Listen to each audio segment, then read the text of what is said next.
বাড়িতে কেউ আসেন? খালাম্মা একটু দুয়ারটা খোলেন। কাকে চান? না মানে এই বাড়ির মা কই?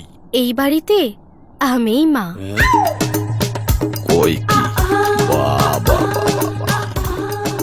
জল্লাদ স্বামী, পুতুলের মতো বউ।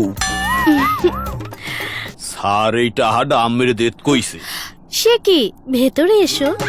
ভিতরে আমু। হালার ফলাই ঘুষ খাইয়া কি হরছে? হালার এই না। ওলা পান তো দেহি না। স্কুলে গেছে নাহি? হলে তো দেখা যাবে। কেমনে হইব? অফিসে বইয়া ঘুষ খাইতে খাইতে সময় পার করিয়া হেলাইছে। এই না। ওইজার মধ্যে শর্ট লাগিয়ে গেল। একটা কথা জানতে খুব ইচ্ছে করে।